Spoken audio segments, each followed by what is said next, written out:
जिसके मिजाज ना मिले ना बीवी से, तो बीवी शाम को कहती सुनो जी, आज से पहले बड़े प्यार से बात करते थे, 1 महीने से देख रही हूँ तुम्हें मुझ पे बहुत गुस्सा आ रहा है, मुझे लगता है किसी ने कुछ करवा दिया है। ये भी कहता हाँ तुझे देख के आंखों में खून उतर रहा है। कहती है लगता है पक्का तुम्हारी अम्मा का काम होगा। ए मेरी बहन मेरी बेटी, तेरे शोहर का जो नजरिया बदला है ये माँ के कराने से नहीं बदला है, ये बाप के कराने से नहीं बदला है, बल्कि हकीकत तो ये है कि 1 महीना हो गया है तेरा शोहर शाम को थक करके घर आया था, तूने मुंह बिगाड़ करके उसको दिखाया था, भूल गई थी कि वो 4 पैसे कमाने के लिए गया था। मंडी में कितने लोगों ने ताने दिए थे, कितने लोगों ने गालियां दी थी, वो लोगों के ताने सुन के वापस नहीं पलटा था, क्योंकि बच्चों के खर्चे निगाहों के सामने थे, बच्चों की फीस उसकी नजरों के सामने थी, इसलिए वो पलट करके नहीं आया था ताकि बच्चों की फीस अदा कर सके। वो लोगों की गालियां सुन करके शाम को 4 पैसे लेकर के पलट रहा था। यार हर बंदा जब थक के आता है उसको सहारे की जरूरत होती है। ए मेरी बहन तेरा शोहर भी पलट के आ रहा था, ख्याल ये था दुनिया ने गाली दी तो क्या हुआ, किसी ने ताने दिए तो क्या हुआ, रब ने मेरी शरीक हया जिंदा रखी है, मैं घर जाऊंगा मेरे हाल को पूछेगी, बस सारी थकन उतर जाएगी। कितनी हसरतें सजा के दरवाजे पर आया था मेरी बहन, जब तूने उसको मुंह बिगाड़ के दिखाया था, एक सूट के चक्कर में तूने उसके दिन भर की थकन पे पानी फेर दिया था, और तूने ये कहा था क्या लेकर के आया है, निकम्मा है तू, फलां की बीवी को देख अपने शोहर के कितने दौर में ऐश कर रही है, तुम पसंद के कपड़े नहीं पहना सकता। जब तूने ये ताना दिया था उस दिन उसका दिल टूट गया था। किसी ने जादू नहीं किया है, किसी ने टोना नहीं किया है, माँ ने कराया नहीं है, तेरा रवैया बदल गया है, अखलाक शरीयत के खिलाफ है, इसलिए ये बदला है। खुदा की कसम अपनी जिंदगी को खदीजतुल कुबरा के साँचे में ढाल, तेरा शोहर आखिरी सांस तक तुझे मोहब्बत भी करेगा, तुझे इज्जत भी देता रहेगा। सुभान अल्लाह, सुभान अल्लाह, सुभान अल्लाह, माशाअल्लाह, सुभान अल्लाह। ये बात ये तावीज वाले डाकू नहीं बताएंगे, क्योंकि दुकान बंद हो जाएगी। अगर ये कह दे सुन कराया किसी ने नहीं है, जरा सा बदलना पड़ेगा। बीवी को खदीजतुल कुबरा से किरदार लेना पड़ेगा, शोहर को अहमद मुख्तार से किरदार लेना पड़ेगा। ये सबसे बड़ा तावीज है असद भाई, ये सबसे बड़ा तावीज है। लेकिन जानते हो अल्लाह माफ फरमाए, जाके ना हाथ दिखाते तो कहते हैं सब ठीक हो जाएगा, लेकिन एक तावीज बनेगा 786 का। वलियों के कितने मानने वाले लोग हैं, कितने पक्के मानने वाले हैं। मैं आपसे नहीं पूछ रहा हूँ, यहाँ तो सारे वलियों वाले बैठे, मुझे पता है यहाँ तो कोई अपनी मर्जी से आया ही नहीं। महबूब की महफिल को महबूब सजाते हैं, आते हैं वही जिनको सरकार बुलाते हैं। मेरी बैठक पे कोई मेरी मर्जी के बगैर नहीं आ सकता, तो इनकी चौखट पे इनकी मर्जी के बगैर कौन आ सकता है। तो आपसे हाथ नहीं उठवा रहा हूं, मैं इनकी पक्की दिखा रहा हूं, तो मैं कितने पक्के अल्लाह वाले हैं। तावीज भी 786 से नीचे का नहीं, 85 कर लो बाप, बिस्मिल्लाह का दादा, पूरी जिंदगी नहीं पड़ी होगी। एक तो दम भी कर रहा है हसन या हुसैन,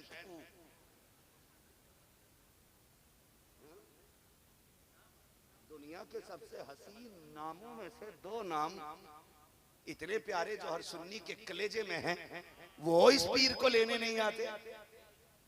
अगर 6 नुक्ते होते तो उसका भी शीन निकाल देता ही है।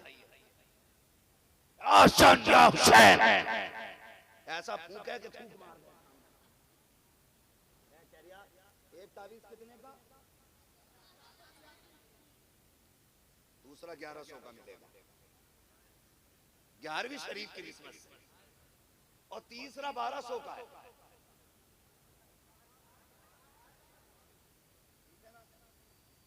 कहता पक्का ही अल्लाह वाला। इससे क्या होगा कि तक जो है ना मियाँ बीवी के तारे जो है ना अलग अलग चल रहे हैं, उससे तारे मिलवाने गया है जिसके अपने 10 साल से बीवी के तारे नहीं मिले अपनी।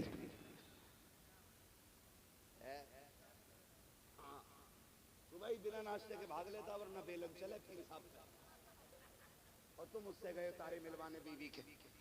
है जिसकी अपनी बीवी से नहीं बनती वो तुम्हारी बनवा देगा। हाँ समझ गए मेरी बात? तो आग कैसे लगती है? अभी थके तो नहीं आप लोग? चलूं आगे थोड़ा सा, जरा कह दें या रसूल अल्लाह, अल्लाह करे ये बीमारी हमारे बीच से खत्म हो जाए। हम चरसिए परस्ती छोड़ के खुदा परस्ती करने लगे। असद भाई तो ये 3 देता था। कितने?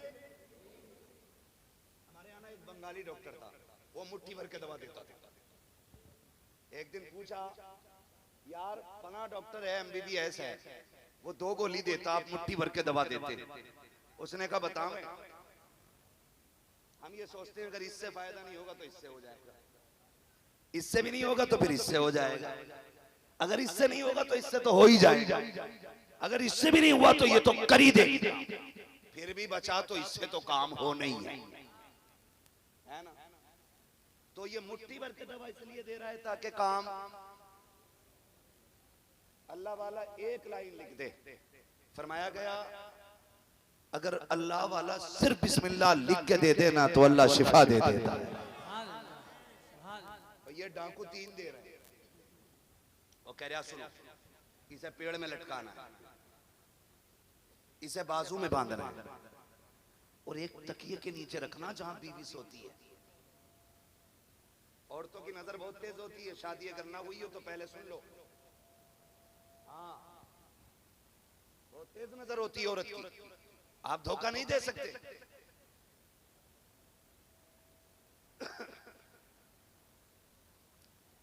तो कंडीशन ये होती है ना कि पहली नजर उसकी पेड़ पे पड़ती है। ये क्या है ना, वो बरकत नहीं थी ना तो हजरत ने दिया, तो ये ऊपर क्यों टांगा? बेवकूफ फरिश्ते ऊपर से ही आते।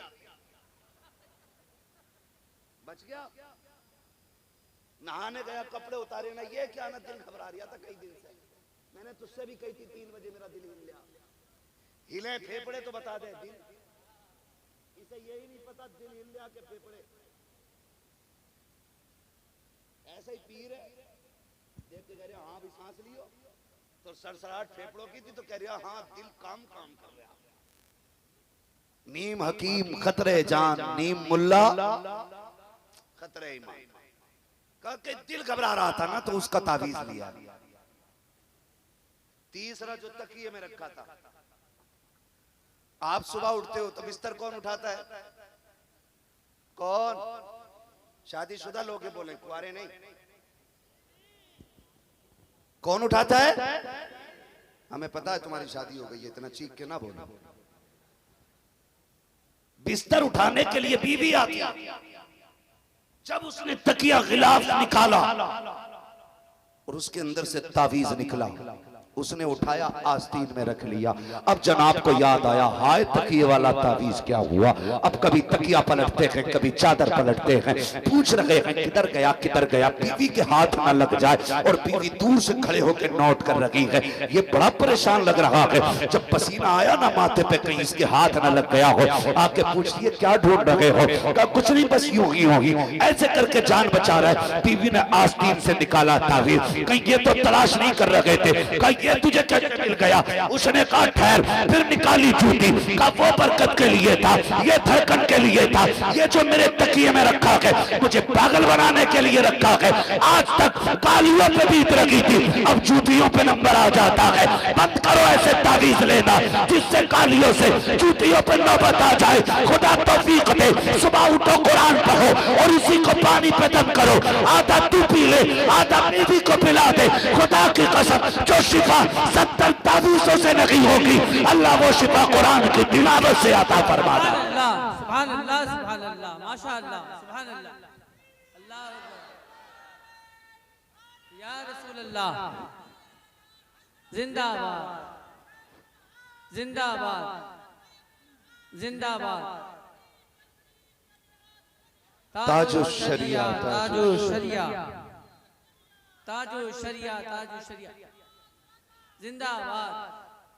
तो नौजवानों, मैं बात अर्ज कर रहा था सरकार मुफ्ती आजम, बंदा आ गया, उसने कहा लीजिए कागज और तावीज बना दें, तावीज बना दें। आपने कागज लिया और तावीज बनाया, आधे कागज में तावीज बन गया, आधा बच गया। जिसे सरकार मुफ्ती आजम तावीज दे देते थे, फिर तो वो फूले नहीं समाता था, फूले नहीं समाता था। इसलिए कि शिफा फी नुत्क़िही अल्लाह ने उनकी जबान में शिफा रखी थी जो कह देते थे खुदा कर देता था। ये सिफत वली की पहचान है, शिफा उनकी नुत्की, जो कह दिया कर दिया। मगर ये बाद में हुआ ना, पहले का तकवा देखो, तावीज लिखा, आधा कागज रह गया, लेकिन चला गया। 2.5-3 महीने के बाद पलट के आया। आपने फरमाया कहो जनाब क्या हाल है? कहा हुजूर बस दुआएं हैं, करम रब का बहुत मौज की कट रही है। जब से तावीज दिया बरकतें ही बरकतें हैं, सुकून से सो रहा हूँ। हजरत फरमाने लगे तुझे तो सुकून है, लेकिन जिस दिन से तू गया है मेरा सुकून चला गया है। कहा हजरत जी बात क्या है? तेरे कदमों पे कुर्बान जाऊं, क्या बात हो गई है, क्या कमी रह गई है, मैंने कोई तकलीफ दी है?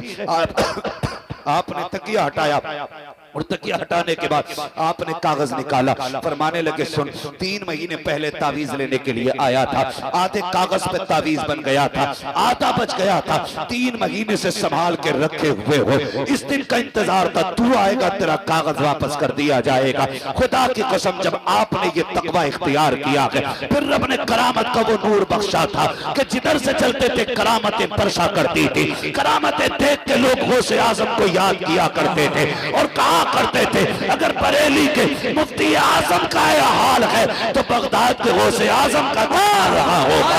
जब उनके गदा भर देते हैं शाहाने जमाना की झोली, मोहताज का जब ये आलम है मुख्तार का क्या होगा?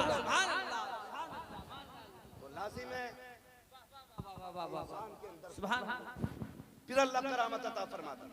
करामत हम शबीहे गौसे आजम, हम शबीहे गौसे आजम, मुफ्ती आजम, मुफ्ती आजम, मुफ्ती आजम, मुफ्ती आजम।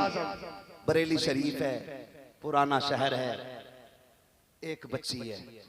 आपको एक बात बता दूं, अल्लाह वालों से मोहब्बत करने के लिए अलग से किसी तावीज की जरूरत नहीं पड़ती है। ये साहिबे मजार किसी को नोतने गए, अराकीन कमेटी की तरफ से आपको कोई घर जाके कह के आया आना हमारे यहाँ? नहीं ना, हम तो वलियों के दीवाने। जहां विलायत की शमा रोशन हुई परवाने उड़ के खुद चले आते है ना। तो अल्लाह खुद मखलूक का दिल अपने नेक बंदों की तरफ फेर देता है। सरकार मुफ्ती आजम हिंद जिधर से जाते थे ऐलान नहीं करना पड़ता था, चुपचाप जाते थे, फिर भी गलियां भर जाया करती थी। यही शान सरकार ताजुश शरिया थी। जब जाते थे तो गलियां भर जाया करती थी। सरकार मुफ्ती आजम हिंद बच्ची पुराने शहर की बीमार हो गई। सुने जरा, बीमार हो गई। जब बीमार हुई ना, उसने बाप को बुलाया, अब्बा जी, हाँ बेटी, मुझे मुन्ने मियाँ से मिलना है। सरकार मुफ्ती आजम हिंद को बरेली शरीफ में बचपन में जो प्यार का नाम माँ ने दिया था ना, मुन्ने मियाँ या नन्हे मियाँ, ये इन्हीं में से कोई एक नाम। तो वो जवानी तक चला, घर वाले नन्हे मियाँ ही कहते थे। बच्ची ने कहा अब्बा जी मुझे नन्हे मियाँ के यहाँ जाना है। बाप ने कहा बेटी ठीक हो जाएगी ना, ले चलेंगे। बाप बेटी का रिश्ता बड़ा अलग होता है। जो बेटी वाले वो समझ सकते हैं, और जिन पे बेटी ना हो उन्हें मशवरा है। अल्लाह ने 7 चराग भी दिए ना बेटे की शक्ल में, तो सजदे में गिर के रब से बेटी मांग लेना। इसलिए कि बेटे जायदाद के वारिस होते हैं, बेटियां बाप के प्यार की वारिस हुआ करती हैं। जिन घर में सिर्फ भाई हो वो घर कब्रिस्तान लगता है। एक बहन हो ना तो पूरा घर चमन लगा करता है। एक बहन पूरी हवेली को आबाद रखती है, उसका बोलना, उसका उठना पूरे घर को आबाद रखता है।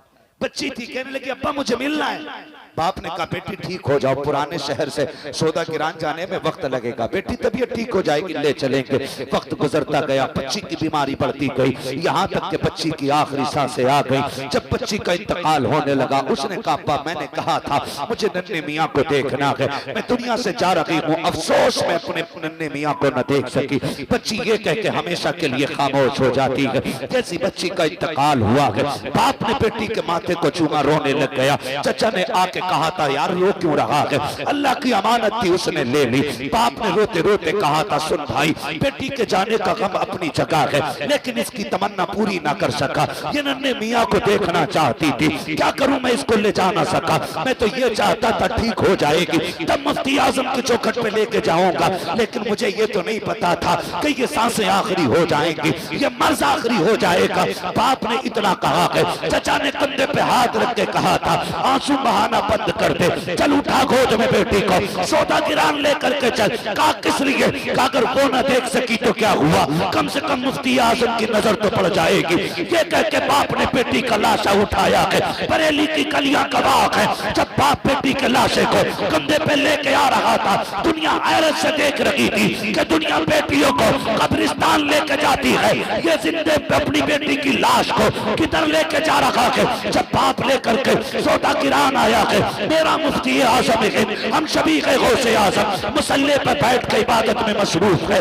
आपके तख्त पे बच्ची को लटा दिया जाता है, एक सफेद रंग की चादर बच्ची के ऊपर डाल दी गई है। जिस तख्त पे मुफ्ती आजम बैठा करते थे उस पे बच्ची लटा दी गई है। मुफ्ती आजम नमाज से फारिग हुए, बाप की हिचकियां तेज थी, आपने वजीफे से फरागत हासिल की, मुड़ के पीछे देखा, कहा क्या बात है। उसने कहा हुजूर लुट गया हो। कहा क्या कहना चाहते हो, कहा बेटी का इंतकाल हो गया है। कहा फिर क्या हुआ, अब रो क्यों रहे हो, रब की अमानत थी उसने ले ली। कहा नहीं हजरत, वो आपको देखना चाहती थी, लेकिन मैं उसको कहता रहा जब ठीक हो जाएगी तब ले आऊंगा। हुजूर अब इंतकाल हो गया है। कहा फिर, कहा जिंदा तो ना ला सका, अपनी मुर्दा बेटी को उठा के लाया हूं, वो तो आपको ना देख सकी। मेहरबानी कर अहमद रजा के बेटे मेरी बेटी पे निगाह डाल दे। मुफ्ती आजम मुस्कुरा देते हैं, कहते हैं आंसू पोंछ ले, तू किसी आम नगरी में नहीं अहमद रजा की गलियों में खड़ा है, यहाँ लोग रोते हुए आते हैं, हंसते हुए जाया करते हैं।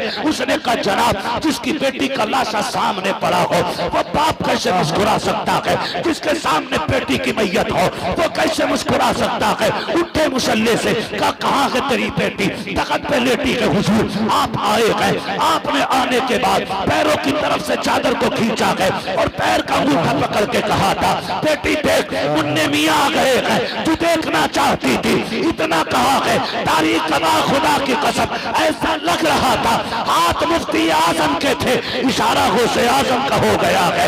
बच्ची उठ के बैठ जाती है, जमाना देख के कहता है ओ लोगों अगर मुफ्ती आजम के इशारे में ये कमाल है तो गौसे आजम के इशारे में कितना कमाल है। नारे तकबीर, नारे रिसालत, फैजाने गौसे आजम, फैजाने सरकार मुफ्ती आजम हिंद, फैजाने सरकार ताजुश्शरिया, फैजाने उल्फत मियां हुजूर, इश्क मोहब्बत, इश्क मोहब्बत।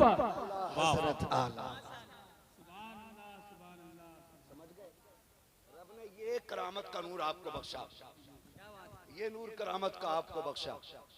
और फिर आपसे किसी ने कहा ना आप आला हज़रत के बेटे हैं, तो फिर भी रोने लगे। उसने कहा हुजूर रो क्यों रहे, कहने लगे कहां मैं और कहां आला हजरत। लोग पूछते हैं क्या है आला हजरत, मैं कहता हूं जिसका साहिब तसर्रुफ बेटा ये कहते कि कहां मैं कहां आला हजरत। मुझे शर्म लगती है जब लोग उनका बेटा कहते हैं। कहा क्यों, कहा जैसा उनके बेटे को होना चाहिए था मुस्तफा रजा वैसा ना बन सका। अब बता कैसे थे मेरे आला हजरत, कैसे थे मेरे आला हजरत। मुफ्ती आजम कहते हैं जैसा मुझे होना चाहिए था मैं वैसा ना हो सका। उनका बेटा होने के लिए तो बहुत बड़ा होना चाहिए था। खुदारा आपसे इतनी गुजारिश है, चंद पीरों की वजह से अपने घरों में दीवारें खड़ी कर ली, चंद जाहिल खानकाही लोगों की बुनियाद पे हमने अपनों को अपना दुश्मन बना लिया। आला हजरत की सिर्फ वो इज्जत ना करे जो बरेली के सिलसिले से मुरीद है। आला हजरत से हर उस बंदे को प्यार करना चाहिए जिसका रिश्ता मदीने वाले से मजबूत है। इसलिए कि इमाम अहमद रजा सिर्फ किसी खानकाह के सज्जादा नशीन नहीं है, सिर्फ किसी खानकाह के मुजाबिर नहीं है। मुजाबिरों को इसलिए मानते हो पीर की कब्र पे झाड़ू देता है, सज्जादा को इसलिए माना जाता है कि वो हमारे पीर की नस्ल में आता है, लेकिन आला हजरत को इसलिए माना जाता है कि उन्होंने हमारे अकीदे की हिफाजत की है। हिफाजत की है। मैं तो खुल के कहता हूँ माँ का दूध पिया है, आला हजरत को छोड़ो और अकीदा अहले सुन्नत साबित करो, कर ही नहीं पाओ। मैं तो खुल के कहता हूँ खुदारा अगर तुम्हारे मजारों पे चादर सलामत है ना, तो इस्लाम की एक चादर बरेली के अहमद रजा के मजार पे भेज दिया करो। इसलिए कि अगर उनका फतवा ना होता ना, तो तुम्हारे मजारों पे चादर तो क्या तुम्हारे बदन पे नेकर तक नहीं होता। इसलिए कि आज जो गाड़ियों में घूम रहे हो ना, ये उसी अगरबत्ती का कमाल है जिसके जवाज का फतवा मेरे अहमद रजा ने दिया। उसी अगरबत्ती का कमाल है जिसके जवाज का फतवा बरेली के इमाम ने दिया है। और आज जब वक्त आ गया है ना, जरा सी दुकान क्या चमक गई, हम अपनों के खिलाफ हो गए। ना करें यार, ना करें। खुदारा इन्होंने हमें अल्लाह के करीब लाया, मजबूत नजरिए पेश किए इन्होंने, पक्का हमें मुसलमान बनाने की कोशिश की और बनाया। हुजूर के बारे में कैसा नजरिया रखना है, हुजूर के बारे में कह गए, हुजूर के बारे में बताएं। फरमाने लगे और कोई गैब क्या तुमसे निगाह हो भला, जब ना खुदा की छुपा तुम पे करोड़ों दुरूद। मैं आपसे एक बात कह दूं कि बस आखिरी बात, वक्त मुकम्मल हो गया है मेरे भाई। खुदारा हमारे बीच ना कुछ गड़बड़ियां होने लग गई है ना। हम हैं तो बरेलवी, लेकिन रिश्ता मार देते हैं। वलीमा खाइएगा, खाने तो खा के आया। कुछ छछुंदर मौलवियों ने भी कह दिया कि ना इधर खाने से क्या फर्क पड़ गया, तो पूरा ही कूद गया प्लेट में। हाँ, छछुंदर की खासियत है बदबू। कहते हैं छछुंदर के सर पे चमेली के तेल जितनी मन ले उसकी बदबू नहीं जाएगी। जिनकी कुदरती खबासत हो, कितनी भी पढ़ा लो, खबासत नहीं जाएगी तो कूद पड़े। किसी ने कहा नहीं, एक महफिल में तो बैठे थे, प्लेट में थोड़ी खा रहे थे, तो भैया अभी महफिल में बैठे, कल प्लेट में कूद पड़े। तो वलीमे खाने लोग जा रहे हैं, कुछ लोग बेटी दे देते, कुछ ले लेते। वो तो क्यों दी बेटी, असल में रिश्ता अच्छा था ना, इस मारे दे दी। सुन मेरे भाई, बच्ची फाके से 60 साल काट लेगी, 70 साल में बिना सोने चांदी के गुजारे हो जाने हैं। ये 60-70 साल जिंदगी बिना दौलत के कट जाएगी, लेकिन कब्र की जो दायमी जिंदगी है ना, वो बिना ईमान के कटना मुश्किल है। बिना ईमान के कटना मुश्किल है। आप जरा सा पैसा देख करके बेटी वहाबियों में धकेल देते हो। लानत है ऐसी दौलत पे जो जहन्नम की तरफ लेके जाए। दौलत देख के बेटी ना दे, दीन देख के बेटी दे। इसलिए कि बेईमानों से खुदा राजी नहीं होता, फाके वालों से अल्लाह भी राजी होता है, रसूलुल्लाह भी राजी होता है। पैसा देखा तो दामाद बना लिया। एक तो ये कह रहा साहब हमने ना लड़की दी थोड़ी है, ली तो है, लेके आए। मैंने कहा सुन भाई, जो देते हैं उसकी एक जाती है, जो लेते हैं उनका पूरा घर चला जाता है। हाँ, नहीं हम तो पक्के हैं, 10 साल घूम के नहीं आते। ये भी कह रहा भाई न्याज बंद कर दो, न्याज बंद कर दो, आता का नहीं खाएंगे हम। कुत्ते वाली खसलत आ गई, इसलिए कि कुत्ता वो खाते ही नहीं जिस पे दूध पड़ा होता है। आ गई ना बात, नहीं अब नहीं खाना। खुदारा आपसे गुजारिश है मेरी, इनसे रिश्ते ना कीजिए। दावत खाते हैं इनके यहाँ पे, चंद लोग घूर के देख रहे हैं कि हमारी दावत पे नंबर मौलवी ने लगा दिया। आपके यहाँ पे नहीं है, यहाँ के लोग तो कहीं भी जा सकते हैं, यहाँ के लोग जा सकते हैं मेरे भाई। यहाँ आने के लिए तो जिगर चाहिए, और ये जमीन तुम्हारे हाथ में नहीं, ये जमीन मुफ्ती आजम के कदमों ने बांध रखी है। अगर तेरे मेरे हाथ में होती तो कब की बिगड़ गई होती। मैंने पहले ही कहा था, मौलवी कब्रिस्तान से गुजर जाए मुर्दों की मौज आती है, जमीन से मुफ्ती आजम गुजर जाए तो जिंदों की मौज आ जाया करती है। तो ये जमीन उनके कदमों ने बांध रखी है, तो बचेंगे इंशाल्लाह ऐसे रिश्तों से। इनके दावत तो नहीं खाएंगे, पानी थोड़ी बहुत चाय, मुसाफा, सियासत, नेता नगरी, कुछ नहीं। एक नारा रहेगा, तुझसे और जन्नत से क्या। देखो कौन नहीं बोल रहा, लग रहा रिश्तेदार है देवबंदियों का। तुझसे और जन्नत से क्या, हम रसूलुल्लाह के जन्नत जन्नत। कह रहा मैं तो बेटी दिए बैठा हूं, मैं क्या करूं, मैं तो फंस गया। मैंने बेटी दे दी, मैं सिर्फ एक जानता हूं बात, वो ये है हमारी दोस्ती भी हुजूर के लिए है, हमारी दुश्मनी भी अब हुजूर के लिए रहेगी। और मैं खुल के कहता हूं, हालांकि सियासत मेरी लाइन नहीं, असद भाई सियासत मेरी लाइन नहीं है। नकीब साहब बहुत पीछे बैठे, आप अल्लाह सलामत रखे। असल में मैं इलाके का था, इसलिए मेरे बारी में तो नारे लगाने नहीं। हाँ, अरे दादा तो जहां बैठे होते हैं, दादा तो दादा ही रहते हैं। हाँ,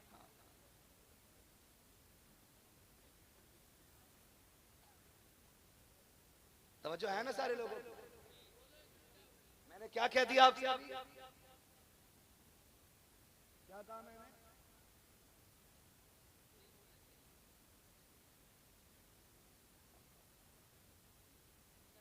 भाई चाय पियोगे इनके यहाँ? मैंने कहा मेरा सियासत मेरा काम नहीं, उसूल बना लो। हमारी दोस्ती भी अल्लाह और उसके रसूल के लिए, और दुश्मनी भी अल्लाह और उसके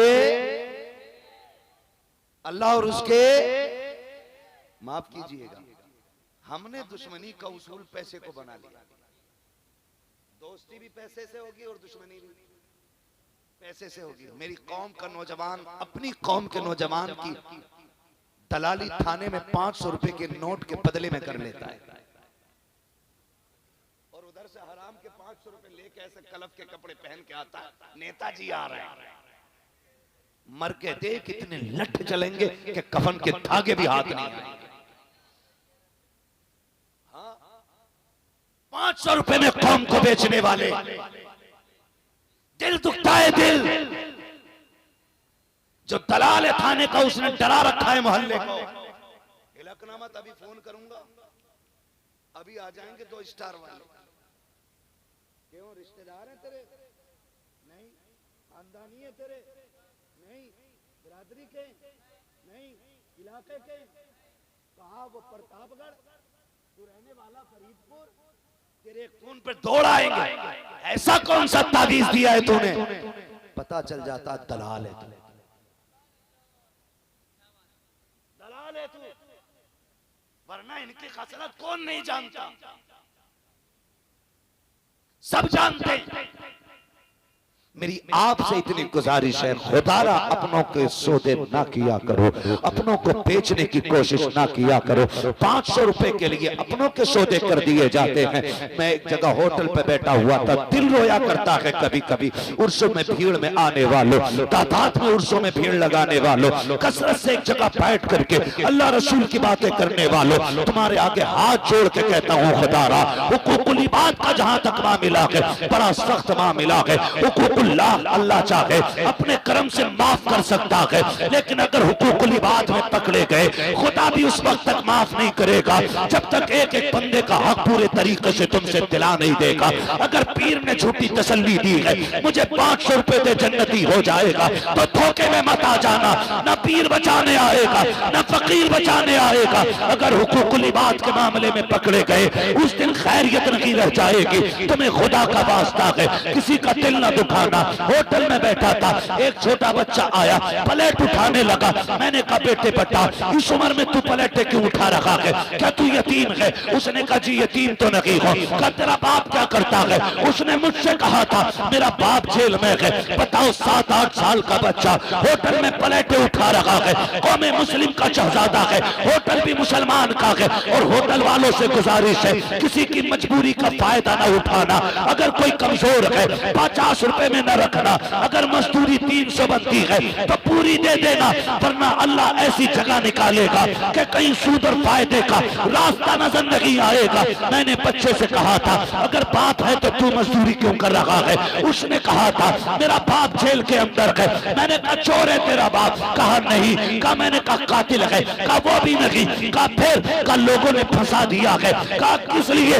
उसने कहा गाय के इल्जाम में मेरे बाप को जेल डलवाया गया है। मैंने कहा किसने डलवाया? कहा खानदान के लोगों ने।